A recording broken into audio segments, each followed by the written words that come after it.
वेदाहमेतं पुरुषं महान्तम् आदित्यवर्णं तमसः परस्तात् तमेव विदित्वाति मृत्युमेति नान्यः पंथ विद्यते अयनाय। प्रकृति के अंधकार से परे अनंत सूर्यों के समान प्रकाशमान उस सर्वोपरि परब्रह्म को मैं जानता हूं, जिसे जाने बिना मृत्यु के बंधन से छूटने का अन्य कोई भी मार्ग नहीं है। अकामो धीरो अमृतः रसेन तृप्तं न कुतश्च नोनः तमेव विद्वान् न विभाय मृत्युरात्मानं धीरम अजरम युवानम। अर्थात लौकिक कामनाओं से रहित धीर अविनाशी स्वरूप वाले आनंदमय रस से परिपूर्ण पूर्णातिपूर्ण अजर एवं सर्वदा युवा स्वरूप वाले उस परब्रह्म को जान लेने वाला मृत्यु से भयभीत नहीं होता है। मैं कौन हूं, कहां से आया हूं, मेरा निज स्वरूप क्या है, सच्चिदानंद परब्रह्म कहां है, कैसा स्वरूप है उनका और उन्हें पाने का वास्तविक मार्ग क्या है। तारतम ज्ञान के अखंड प्रकाश में इन प्रश्नों का अनायास ही समाधान प्राप्त हो जाता है और साथ ही सभी धर्मों का आपसी विरोध भी हमेशा के लिए समाप्त हो सकता है। लहराते हुए महासागर की अथाह जल राशि में जिस प्रकार असंख्य बुलबुले पैदा होते हैं और तत्क्षण उसी में लीन हो जाते हैं, उसी प्रकार महामाया से असंख्य लोग पल पल में प्रकट होते हैं और उसी की गोद में समाप्त हो जाते हैं। अज्ञानता की गहन निद्रा में सोने वाला सामान्य मानव तो ये सोचकर ही आश्चर्य में डूब जाता है कि वो जिस पृथ्वी पर रहता है उससे 13 लाख गुना बड़ा इस सूर्य का अस्तित्व हमारी आकाश गंगा के सबसे छोटे नक्षत्र के रूप में है। इस आकाश गंगा में करोड़ों सूर्य हैं जो सभी हमारे सूर्य से बड़े हैं। ये आकाश गंगा इस ब्रह्मांड की सबसे छोटी आकाश गंगा है। इससे बड़ी बड़ी करोड़ों आकाश गंगाएं इस अनंत आकाश में विद्यमान है। ब्रह्मांड का विस्तार इससे भी अधिक है जो अभी तक मानवीय बुद्धि में नहीं आ सका है। क्या इस अनंत आकाश से परे कुछ है? निस्संदेह इस अनंत आकाश अहंकार एवं महान तत्व के मंडल से भी परे वो महाशून्य है जिससे असंख्य लोकों की पल पल उत्पत्ति होती रहती है। सभी लोग अंततः इसी में विलीन होते रहते हैं और इसी महाशून्य में प्रकट होता है आदि नारायण का स्वरूप जो अक्षर ब्रह्म का स्वाप्निक मन होता है। संपूर्ण सृष्टि का संचालक यही है। इसी की चेतना का प्रतिभास सभी प्राणियों के रूप में दृष्टिगोचर होता है।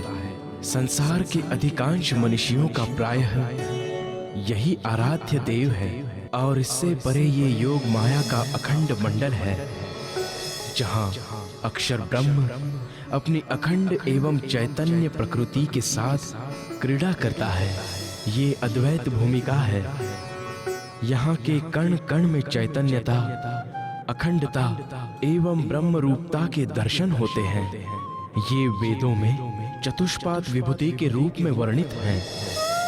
भगवान शिव, महाविष्णु, संकादिक, शुकदेव, कबीर आदि की ध्यान क्रीड़ा का यही स्थान है। किंतु इस योग माया मंडल से परे वो स्वलीला अद्वैत अनादि अनंत परम धाम है जहां के कण कण में सच्चिदानंद परब्रह्म का ही स्वरूप समाया हुआ है।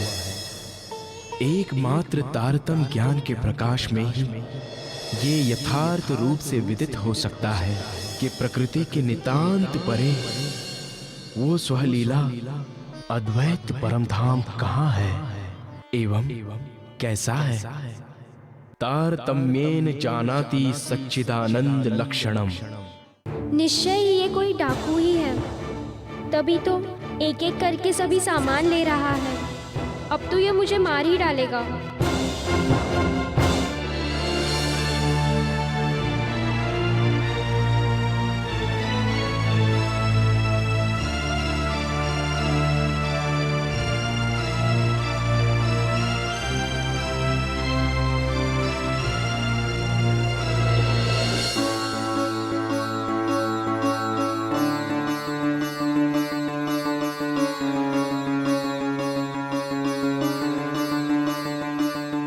अब आओ, इस पर लेट जाओ। लगता है ये अब मुझे यहाँ सुलाकर मारने वाला है। अरे सोच क्या रहे हो? आओ, इस पर लेट जाओ।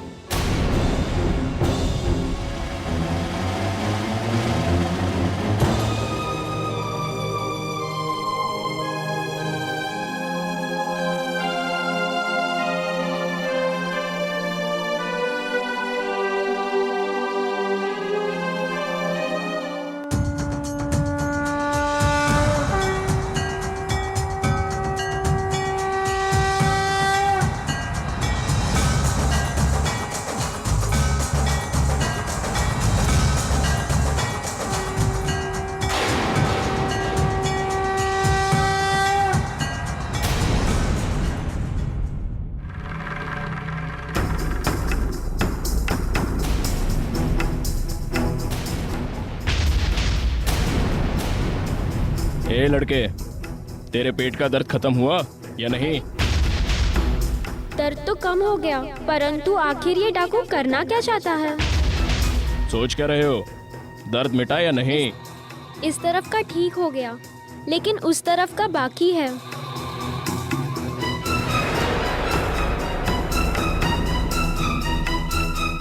अब दर्द मिटा या नहीं? हाँ, अब पूरी तरह से दर्द मिट गया। तो चल, अब खड़े हो जा।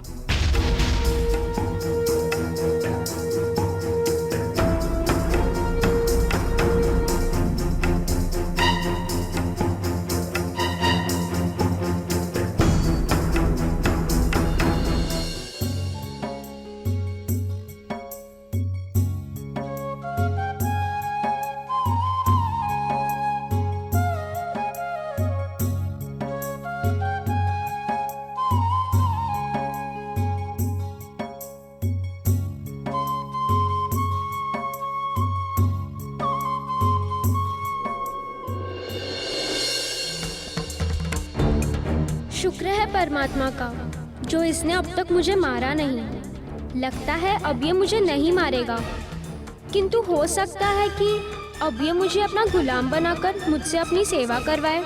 चलो, मरने से तो यही अच्छा है। अब चलो मेरे साथ।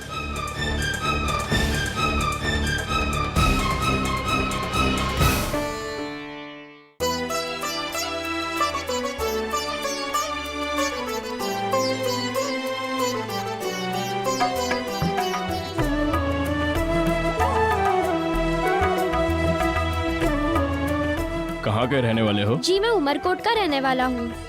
तुम्हारा नाम क्या है? जी, देवचंद्र। और तुम्हारे माता पिता कौन है? मेरे पिता का नाम मतु मेहता है और माता का नाम कुंवरबाई है।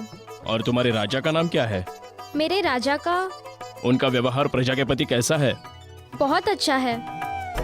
वो अपनी प्रजा के सुख दुख का ध्यान रखते हैं, अपनी प्रजा को अपनी संतान समझकर रखते हैं, उन्हें बंदी नहीं बनाते।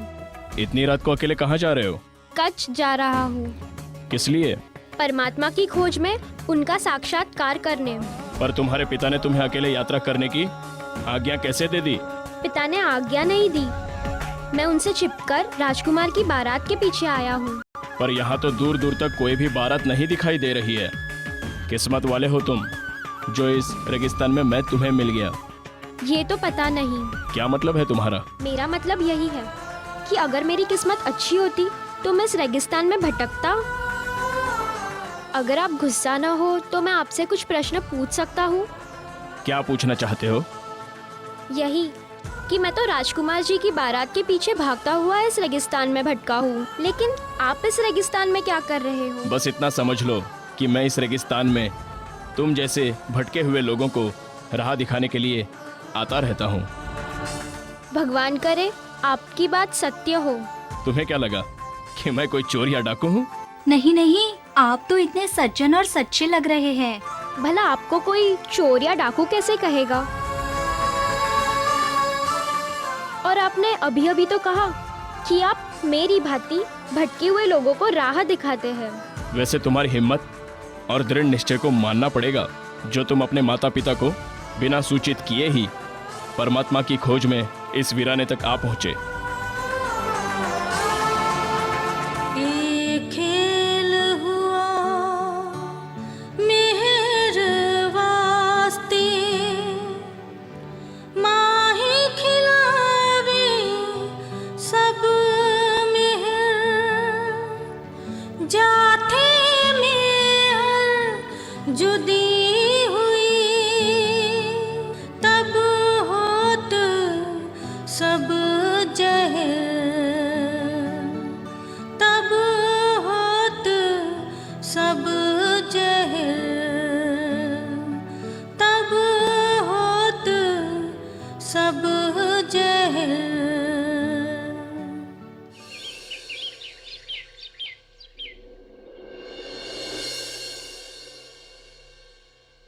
वो देखो तुम्हारे मंत्री जी का पड़ाव।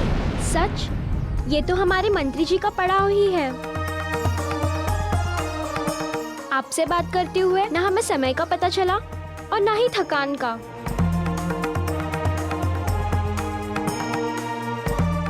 ए लड़के, अपना सामान तो लेता जा।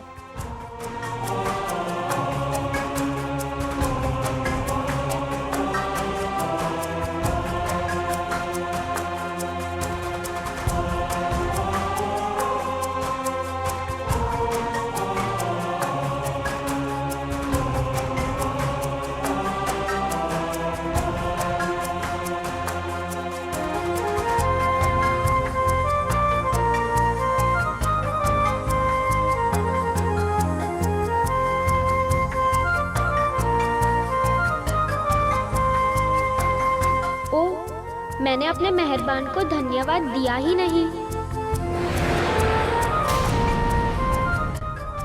अरे वो मेहरबान कहाँ गायब हो गए?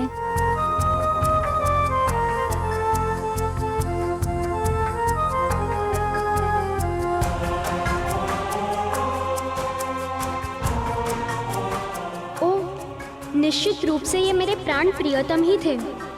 ये मुझसे क्या हो गया?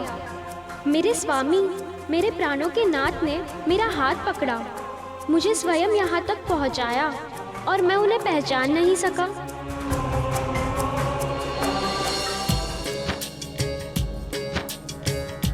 मेरे धनी धाम के दूल्हा मैं कर ना सकी पहचान, सोनों मैं याद कर कर जो मारे हेत के बान, जो मारे हेत के बान।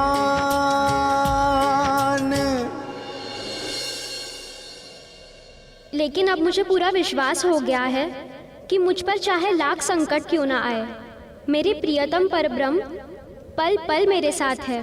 भले ही आज अंतर ध्यान हो गए हैं, पर मैं इन्हें एक ना एक दिन पाकर ही रहूंगा।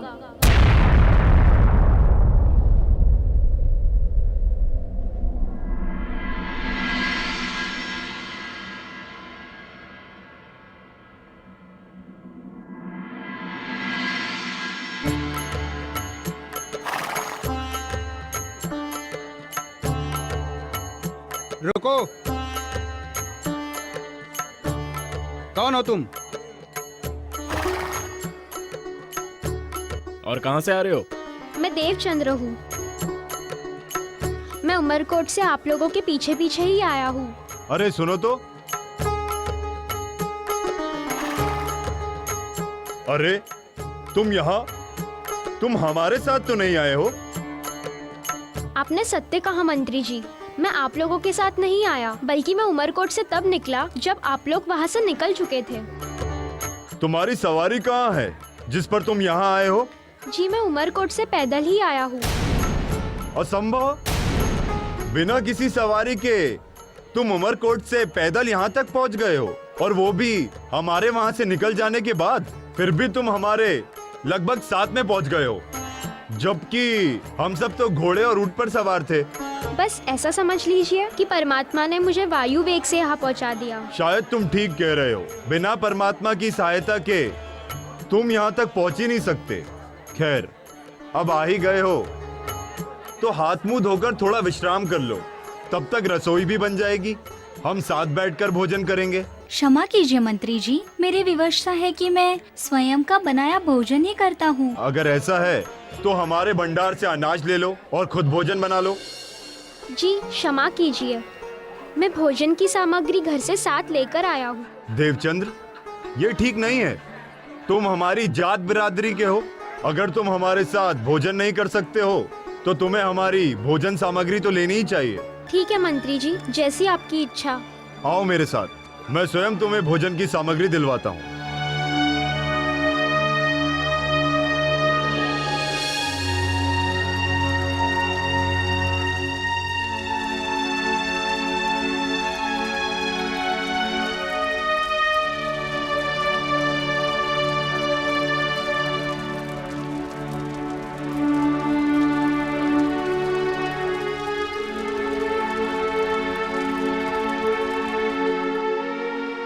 ग्यारह वर्ष की आयु में मेरे मन में ये विचार आया कि मैं कौन हूँ, मेरी आत्मा का प्रियतम कौन है।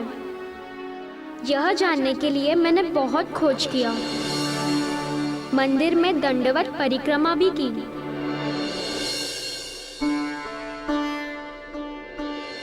किंतु फिर भी ना परमात्मा का साक्षात्कार हुआ, ना ब्रह्म ज्ञान की प्राप्ति हुई। अपने प्राण वल्लभ की खोज में मैं यहाँ तक आया हूँ। संसार के लोग कहते हैं कि परमात्मा कण कण में समाये है।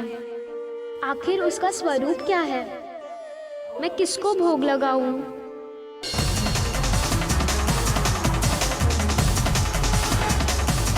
ए लड़के, तेरे पेट का दर्द खत्म हुआ या नहीं? इस तरफ का ठीक हो गया, लेकिन उस तरफ का बाकी है।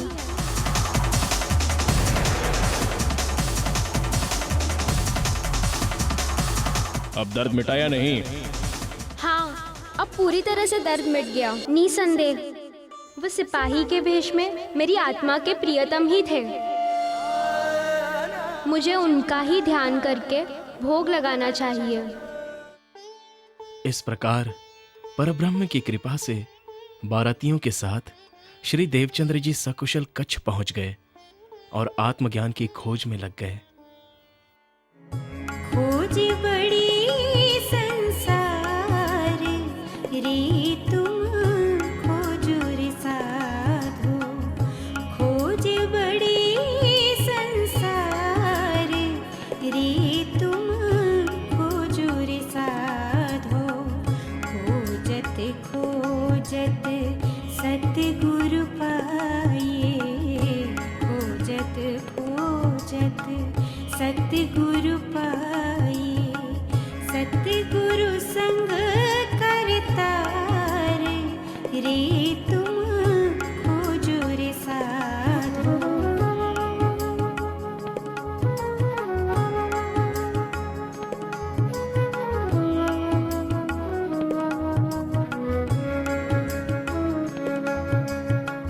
सतगुरु क्यों पाइए कुली में, सतगुरु क्यों पाइए कुली में, भेखे बिगाड़ो वैराग, डिम्भकाए दुनिया ने डबोई, डिम्भकाए दुनिया ने डबोई, बाहर शीतल महिया। खोज बड़ी संसार रे तुम खोजो रे साधो, खोज बड़ी संसार रे तुम खोजो रे साधो।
कहाँ चला गया मेरा पुत्र?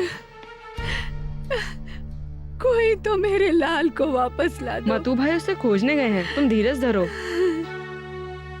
लो, मतू भाई आ गए।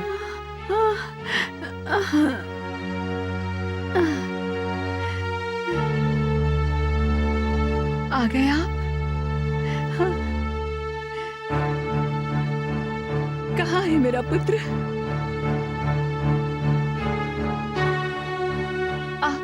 आप तो उसे लेने गए थे ना? कहाँ है वो? बताइए ना। मुझे नहीं पता कुंवर, वो कहाँ गया है। मैंने उसे हर स्थानों पर खोजा, लेकिन उसका कहीं कुछ पता नहीं चला। पता नहीं चला? पता नहीं चला से क्या मतलब है आपका? याद रखिए स्वामी, यदि मुझे मेरा देवचंद्र वापस नहीं मिला तो मैं अपने प्राण त्याग दूंगी।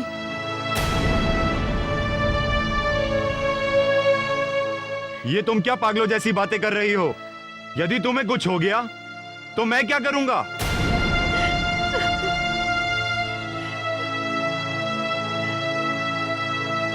काश मुझे ये पता चल जाए कि वो कहां गया है, तो मैं कुछ भी जतन करके उसे तुम्हारे पास कान पकड़कर ले आऊंगा।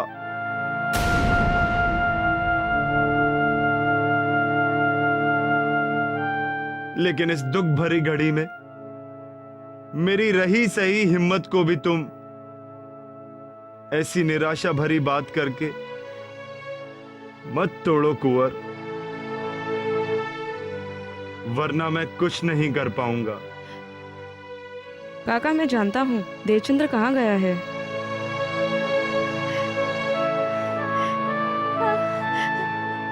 क्या तुम जानते हो? तो बताओ बेटा, देवचंद्र कहाँ है? काका, वो कुछ दिन पहले हमसे कच्छ जाने की बात कर रहा था। हाँ काका, और वो वहीं चला गया होगा। वो कह रहा था कि मुझे ब्रह्म ज्ञान प्राप्त करना है। तब तो वो अवश्य ही वहां गया होगा। आप खड़े खड़े क्या कर रहे हैं? चलिए, हमें शीघ्र ही कच्छ जाना होगा। यदि ऐसा है तो मैं अभी कच्छ जाने की तैयारी करता हूं। लेकिन तुम्हारा इस हालत में मेरे साथ चलना उचित नहीं होगा कुंवर। मुझे अकेले ही वहां जाना होगा। तुम्हारी हालत पहले से ही ठीक नहीं है। ठीक है स्वामी, किंतु इस बार आप खाली हाथ मत आइएगा। यदि देवचंद्र सच में कच्छ गया है तो अब मैं उसे लेकर ही वापस आऊंगा।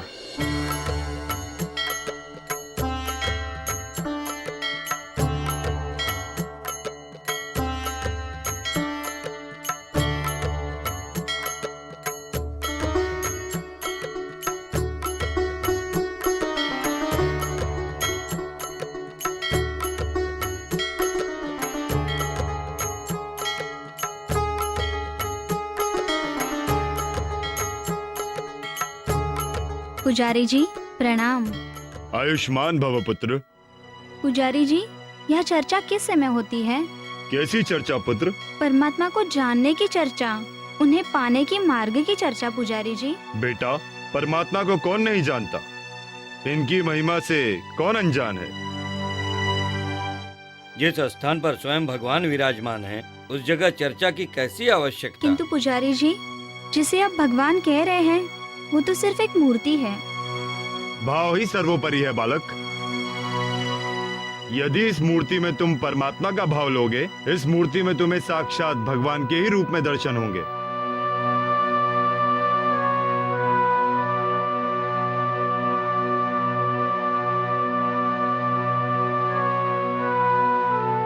मूर्ति पूजा तो मैंने 4 वर्ष तक की थी, किंतु उसे मुझे कोई भी लाभ प्राप्त नहीं हो पाया था। इसीलिए तो यहाँ ज्ञान प्राप्ति के लिए आया हूँ, क्योंकि बिना आत्मज्ञान प्राप्त किए अंधभक्ति करते रहने से ये सारा जीवन व्यर्थ हो सकता है। लगता है मुझे अपने प्रश्नों के उत्तर के लिए कहीं और जाना होगा। धनी न जाए किनको धुतियो जो कीजे अनेक धुता। धनी न जाए किनको धुतियो जो कीजे अनेक धुता। तुम चैन ऊपर के कई करो, तुम चैन ऊपर के कई करो, पर छूटे ना क्यों ए विकार, पर छूटे ना क्यों ए विकार।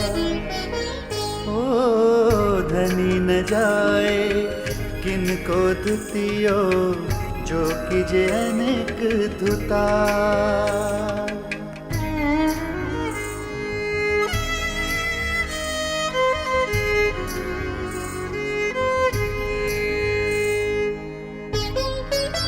सात बेर स्नान करो, पहनो न उत्तम कामल। उपजो उत्तम जात में, पर जिबड़ाना छोड़े बल। ओ धनी न जाए किनको धुतियो जो कीजे अनेक धुता।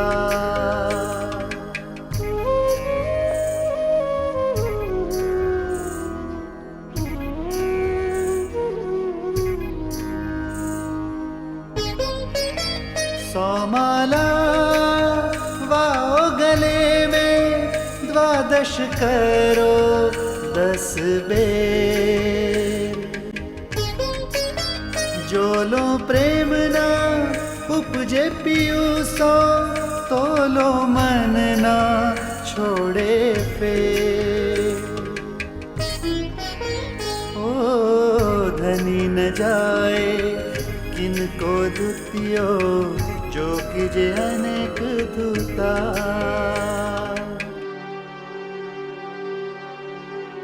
कहाँ जाऊं? किससे पूछूं? कौन मुझे परमात्मा की पहचान करवा सकता है?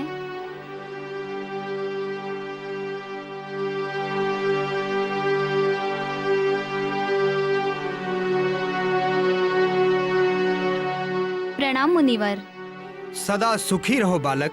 मुनिवर, क्या आप मुझे परमात्मा की पहचान करा सकते हैं कि उनका स्वरूप कैसा है एवं उनकी प्राप्ति कैसे हो सकती है? अवश्य बालक, वह परमात्मा सच्चित आनंद, अजर अमर निर्विकार अनादि अनंत है एवं जगत के कण कण में व्याप्त है और निराकार है। ये सारा संसार सपनवत है, नश्वर है और दुख रूप है।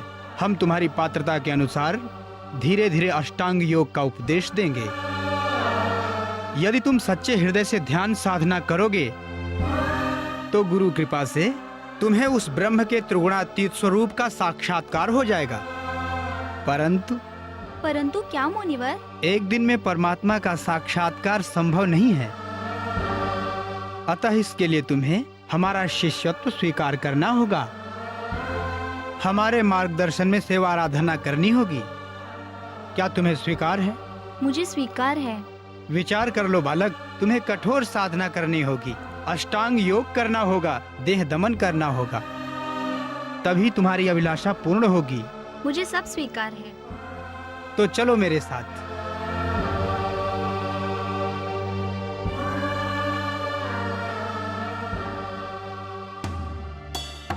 देवचंद्र, बेटा देवचंद्र।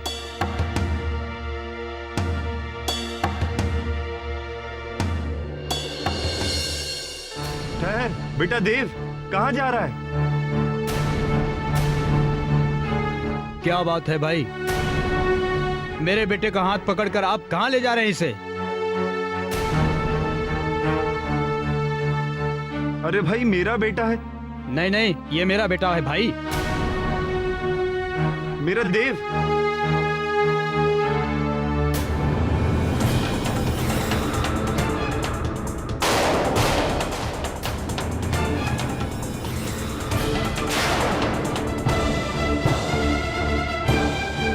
क्षमा करना भाई, मुझे लगा कि ये मेरा बेटा है।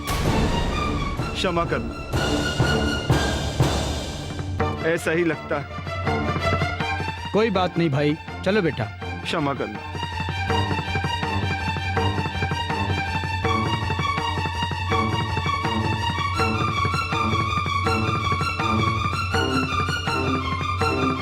देवचंद्र, बेटा देवचंद्र, कहाँ ढूंढूं मैं, कहाँ चला गया है?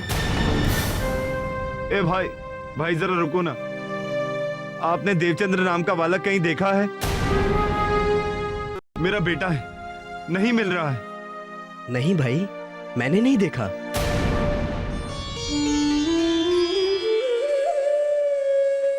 हे भगवान, अब क्या करूं? कहां खोजूं देवचंद्र को? उसका तो यहां भी कुछ अता पता नहीं। कहां चला गया? न जाने कहां चला गया वो बावरा। कहां ढूंढूं मैं?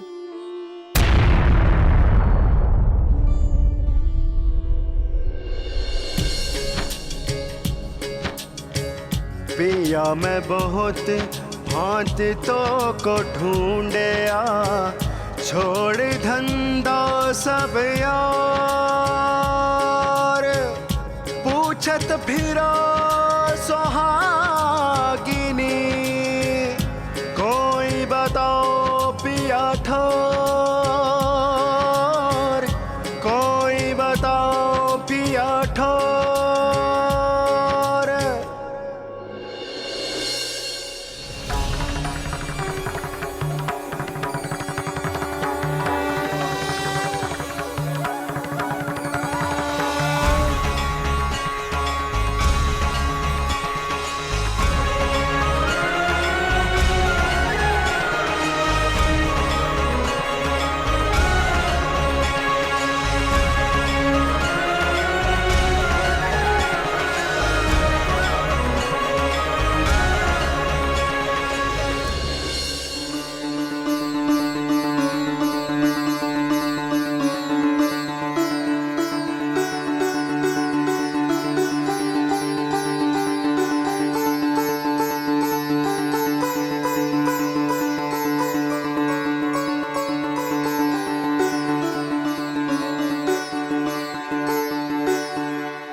दत्तात्रेय जी, जिनके हम अनुयायी हैं, वे त्रिदेव के अंश से उत्पन्न हुए थे। वे महान योगेश्वर थे। दत्तात्रेय जी ने हृदय की निर्मलता एवं योग साधना की सफलता के लिए अजगर, मधुमक्खी, मछली, पिंगला वेश्या, लोहार आदि 24 गुरु माने थे। अजगर से उन्होंने सीख ली कि प्रारब्ध के अनुसार जो आसानी से प्राप्त हो उसी से संतुष्ट रहना चाहिए। मधुमक्खी से शिक्षा प्राप्त की कि शहद के समान धन एकत्रित कोई और करता है, खाता कोई और है।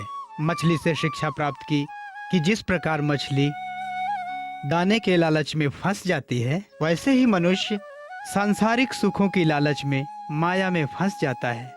पिंगला वेश्या सारी रात अपने प्रेमी की प्रतीक्षा करती रही, किंतु वो नहीं आया। तो वो सोचती है, यदि सारी रात परमात्मा का ध्यान करती तो वो भी शायद मुझे मिल जाते। ध्यान में ऐसी तन्मयता होनी चाहिए जैसे लोहार को अपने काम में थी। राजा की सवारी निकल गई, लेकिन उसे पता तक नहीं चला।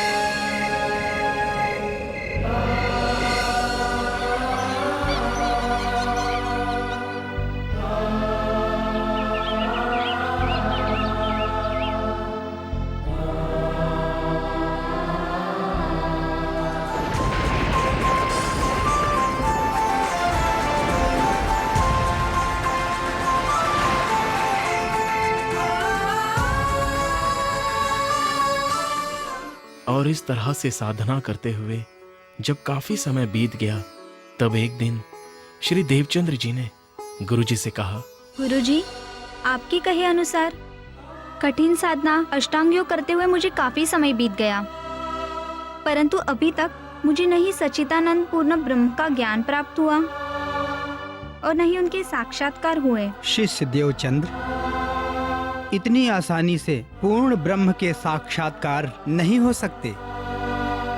उसके लिए तो सारा जीवन भी लग सकता है।